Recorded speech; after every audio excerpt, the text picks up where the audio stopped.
Can Hollywood really call itself fearless when Japan has been making crime thrillers this cold, twisted, and emotionally dangerous for decades? These are not simple detective stories or stylish gangster rides. They are films where guilt spreads like poison, justice feels unstable, and the real monster is often hiding in plain sight. Stay with this list, because by the end, one film may change what you expect from crime cinema forever. Number 20, The Crimes That Bind, 2018. A murder case should end when the killer is found, but this one keeps pulling at something older, quieter, and far more painful. The Crimes That Bind begins like a polished detective mystery, yet its real power comes from the way it turns investigation into emotional excavation. The story follows a detective drawn into a case connected to hidden family wounds, old identities, and the kind of secrets people spend entire lives trying to bury. What makes it fit this list is not just the crime itself, but the patience of its unraveling. Japanese crime cinema often understands that guilt does not always scream. Sometimes it sits silently across the room, waiting to be recognized.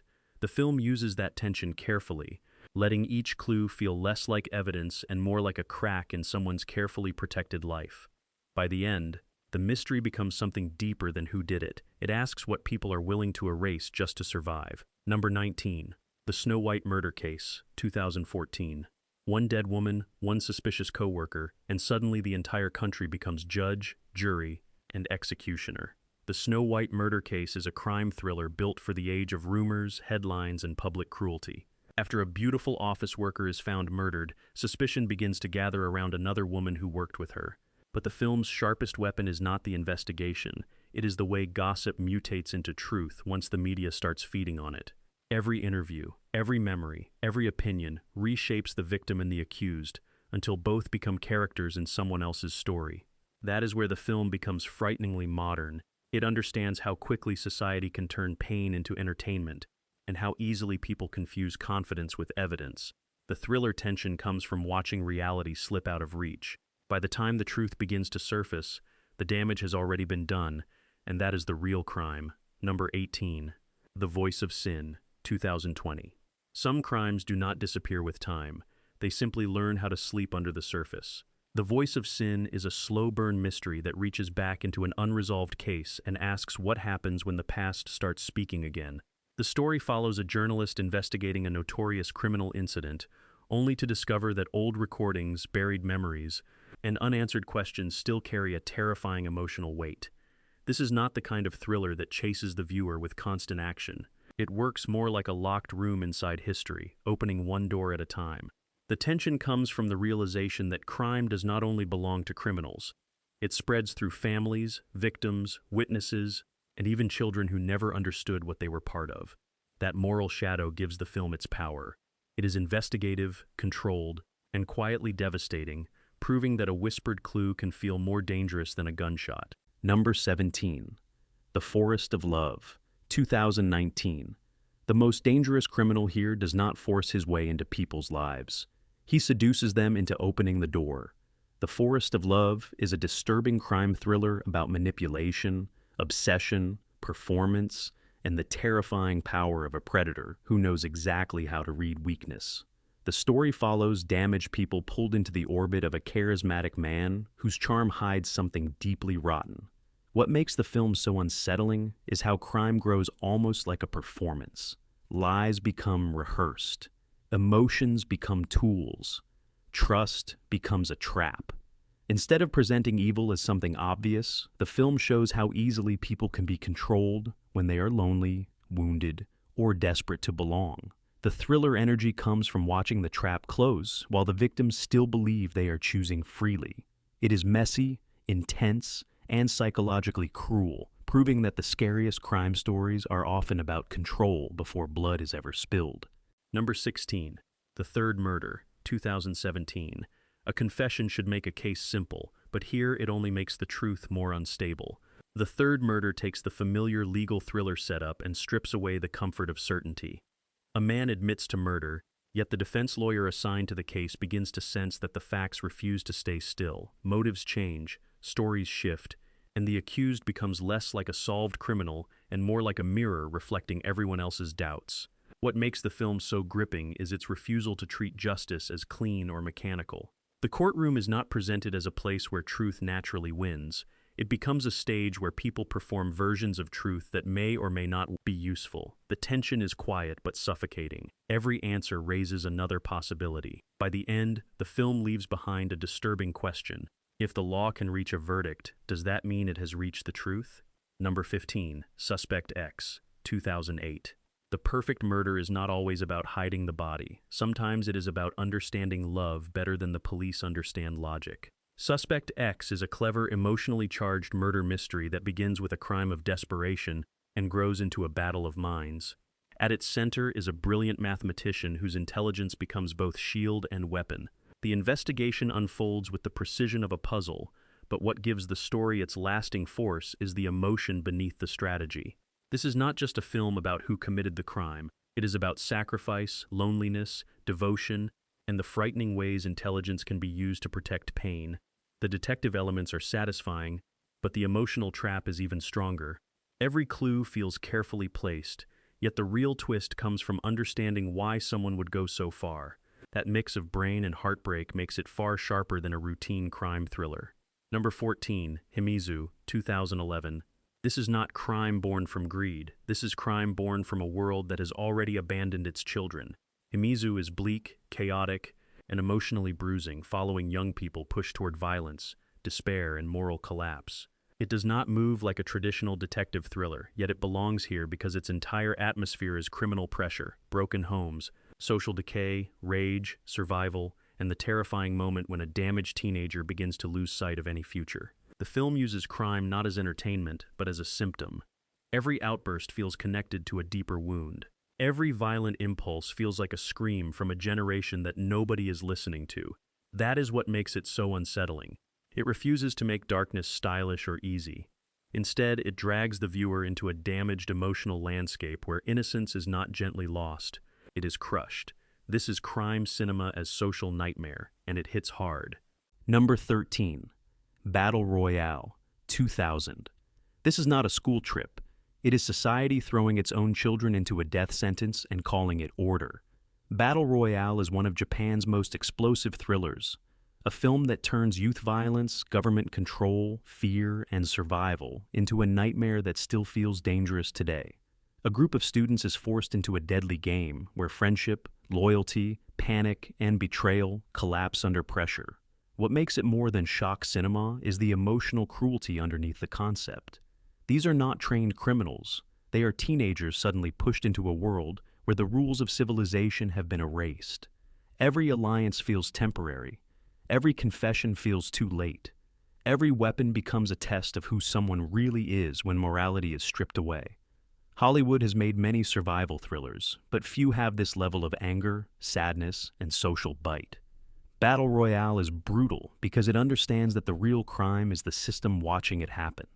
Number 12. Ichi the Killer, 2001.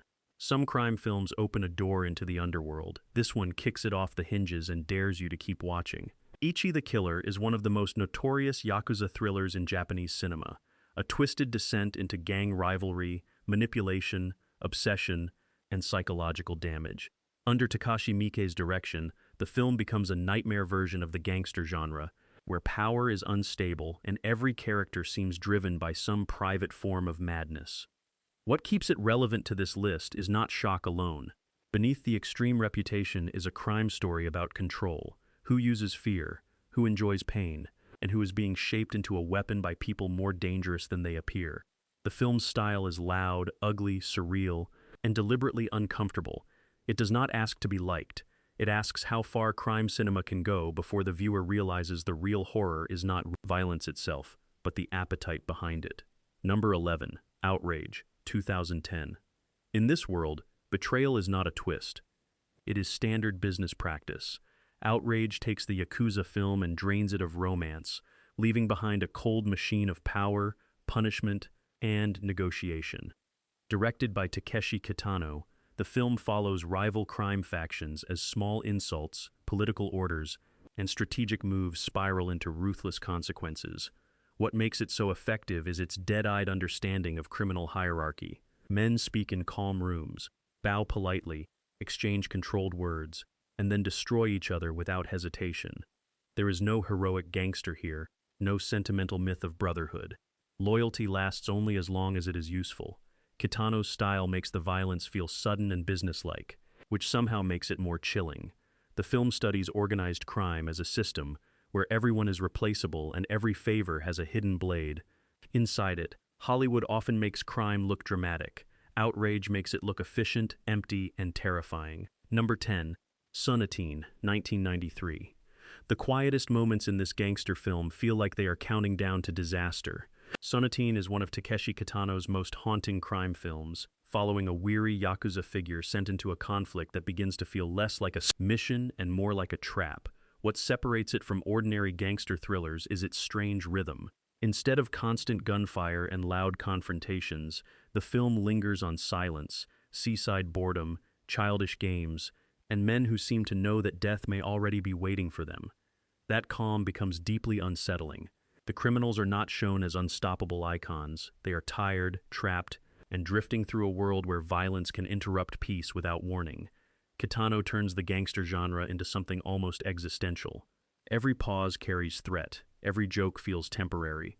By the end, Sonatine feels less like a crime story and more like a funeral march disguised as a beachside dream. Number 9. Fireworks, 1997. A man can look completely calm while his life is falling apart behind his eyes. Fireworks, also known as Hanabi, is not a crime thriller that chases noise. It studies silence until the silence becomes unbearable. Takeshi Kitano plays a former police officer carrying impossible grief, debt, guilt, and danger all at once. Around him, the world is full of pressure: Yakuza collectors, wounded colleagues, illness, regret, and the kind of emotional damage that cannot be solved with one heroic decision. What makes the film so powerful is the contrast between beauty and sudden violence.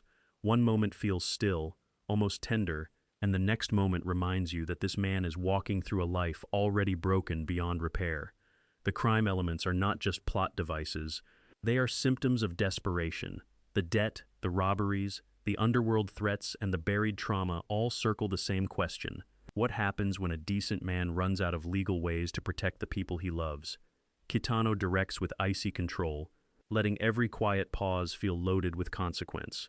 Hollywood often pushes grief into speeches, breakdowns, or redemption arcs. Fireworks does something colder and more haunting.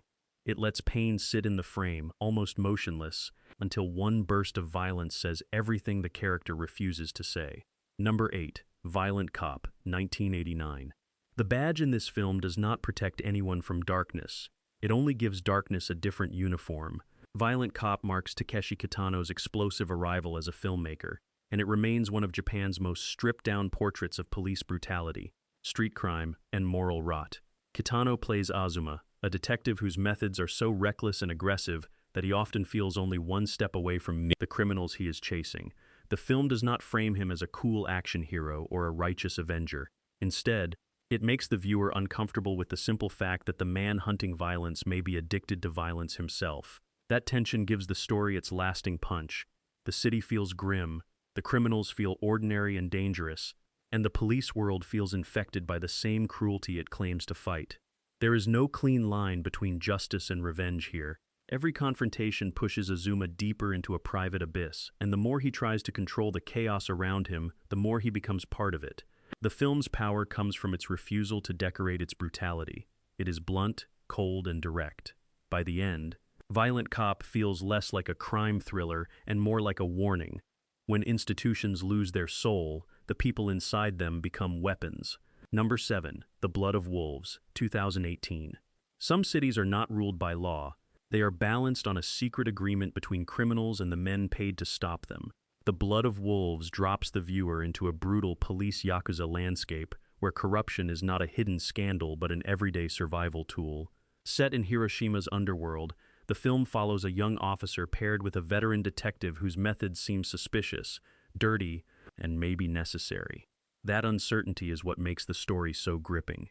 Is this older cop protecting the peace, exploiting the system, or becoming indistinguishable from the gangsters he monitors? The film understands that organized crime does not survive only through guns and threats. It survives through relationships, compromises, favors, fear, and people looking away at exactly the right moment. Every meeting feels dangerous because nobody is speaking the whole truth. Every handshake seems to carry a future betrayal. The violence hits hard, but the real tension comes from watching institutions bend until you cannot tell whether they are still standing. This is not a glossy gangster fantasy. It is sweaty, political, aggressive, and morally filthy in the best possible way. The Blood of Wolves proves that crime cinema becomes far more frightening when the question is not who is corrupt, but who can afford not to be. Number 6. The World of Kanako, 2014. A missing girl should create sympathy, but this film turns the search into a descent through poison. The World of Kanako begins with a disgraced ex-detective looking for his daughter, yet the deeper he digs, the less the word daughter feels comforting. Kanako is not presented as a simple victim, and her father is not presented as a noble rescuer. Instead, the film tears apart the fantasy that family bonds automatically lead to truth, love, or redemption. Every clue opens another layer of manipulation, violence, addiction, cruelty, and emotional sickness. The style is frantic, colorful, ugly, and deliberately overwhelming, as if the investigation itself is having a breakdown. That makes the viewing experience dangerous in a very specific way. You are not just following evidence. You are being pulled through the wreckage of lives that have been using each other for years. The film's crime thriller energy comes from its refusal to offer anyone safe to trust. The father is unstable. The daughter is mysterious. The people around them carry their own corruption. By the time the truth starts to form, it feels less like a solution and more like contamination. The World of Kanako is the kind of thriller that grabs the viewer by the collar and asks a brutal question. What if the person you are trying to save is the center of the nightmare? Number 5. Cold Fish, 2010. The most terrifying predator in this film does not hide in the shadows. He smiles, talks too much, and invites himself into your life. Cold Fish takes an ordinary family man and drags him into a nightmare of manipulation, murder, and psychological domination. At first, the story seems to begin with domestic weakness, a troubled daughter, a strained marriage, a passive father who cannot control his own home. Then another man enters the picture. Charming, loud, generous, and horrifyingly dangerous. That is where the film becomes almost unbearable. It shows how evil can arrive not as a masked stranger, but as someone who offers help at the exact moment you are too broken to refuse it. The crime elements are shocking, but the deeper terror is about control. The protagonist is slowly swallowed by someone else's madness, forced into a world where morality is dismantled piece by piece. Director Sion Sono builds the tension like a fever dream, mixing dark humor, brutality, social discomfort, and emotional humiliation until the viewer feels trapped alongside the characters. Hollywood often turns serial crime stories into clean investigations. Cold Fish is messier and more disturbing because it stays close to the collapse of an ordinary person. It is not just asking who the monster is, it asks how long it takes before weakness becomes complicity. Number 4. Confessions, 2010. A classroom should be a place of innocence, but here it becomes the scene of one of cinema's coldest revenge stories. Confessions begins with a teacher speaking calmly to her students, and that calmness is exactly what makes the opening so chilling. She reveals that her young daughter's death was not an accident, and that the people responsible are sitting right in front of her. From that moment, the film stops being a simple murder mystery and becomes a psychological trap built from grief, punishment, guilt, and fear. What makes it unforgettable is its structure. The story moves through different perspectives, showing how one crime infects multiple lives and how revenge can become as calculated as any murder. The film does not rely on loud courtroom drama or police procedure. Its battlefield is emotional. A classroom, a home, a rumor, a confession, a memory. Each one becomes a weapon. The visuals are stylish, but the heart of the film is ice cold. It understands that some revenge stories are not about rage exploding. They are about patience, planning, and making the guilty understand every second of what they have done. Confessions puts Hollywood revenge thrillers to shame because it does not chase easy satisfaction. It leaves behind something more unsettling, the feeling that justice and cruelty can sometimes wear the same face. Number 3. The Bad Sleep Well, 1960. The most dangerous criminals in this film do not carry knives in alleyways. They sit in boardrooms, smile for cameras, and bury scandals under paperwork. The Bad Sleep Well is Akira Kurosawa's razor-sharp corporate crime thriller. a story of revenge aimed at corruption, hiding behind respectability. The film begins with a wedding that feels less like a celebration and more like a trap being set in public. From there, Kurosawa exposes a world where executives, officials, and powerful men protect themselves through silence, loyalty, and the sacrifice of anyone below them. What makes the film so gripping is how modern it still feels. The crime is not just one murder or one act of fraud. It is a whole system designed to make accountability disappear. The protagonist moves through that system with quiet intensity, trying to reveal the rot from within, but the deeper he goes, the more terrifying the machine becomes. Kurosawa brings noir shadows, moral fury, and psychological pressure into a story where truth is treated like a threat. There are no easy heroes here, only people trying to fight a structure that has already learned how to survive exposure. The Bad Sleep Well remains devastating because it understands a brutal fact. Street criminals may frighten people, but respectable criminals can ruin lives and still be invited to dinner. Number 2, Creepy, 2016. The nightmare begins with a neighbor who is just strange enough to ignore, until ignoring him becomes impossible. Creepy turns suburban politeness into a weapon, building a crime mystery around discomfort, suspicion, and the terrifying gaps between what people say and what they sense. The story follows a former detective and criminal psychology expert who moves into a new neighborhood, only to become unsettled by the man living nearby.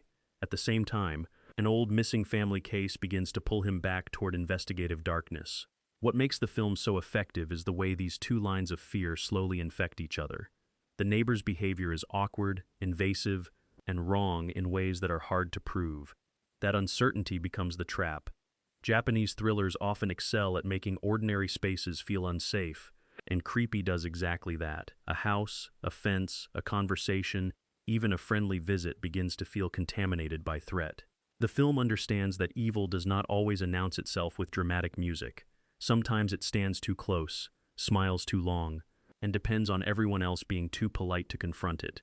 The result is a slow, suffocating crime thriller that turns domestic life into psychological quicksand. By the end, the title feels less like a warning and more like a diagnosis. Number 1, Cure, 1997. The killer is not the mystery here. The real mystery is why ordinary people suddenly become capable of murder. Cure stands at the top of this list because it does something most crime thrillers never dare to do. It removes the comfort of motive. The film follows a detective investigating a series of murders where different killers commit similar crimes, confess afterward, and then seem unable to explain why they did it. That single idea is terrifying because it breaks the usual rules of the genre. There is no simple revenge, greed, jealousy, or passion to hold on to. Instead, the investigation becomes a journey into suggestion, identity, emptiness, and the possibility that violence may be awakened rather than invented. Kiyoshi Kurosawa directs with icy patience, letting rooms, pauses, and blank expressions become more frightening than any chase scene. The film's atmosphere feels infected. Every conversation seems to carry hidden danger. Every suspect looks less like a villain and more like a person who has been hollowed out. That is why Cure still feels so powerful. It does not just ask who committed the murders. It asks whether the desire to destroy was already waiting inside them. Hollywood often solves evil. Cure lets it spread quietly, and that is what makes it unforgettable. So which of these Japanese crime nightmares hit you hardest? The silent detectives, the smiling monsters, or the systems too rotten to punish? These films prove crime cinema doesn't need Hollywood explosions to feel dangerous. It only needs guilt, pressure, and one truth hiding in the dark. Comment your pick, because the next list goes somewhere even darker than expected.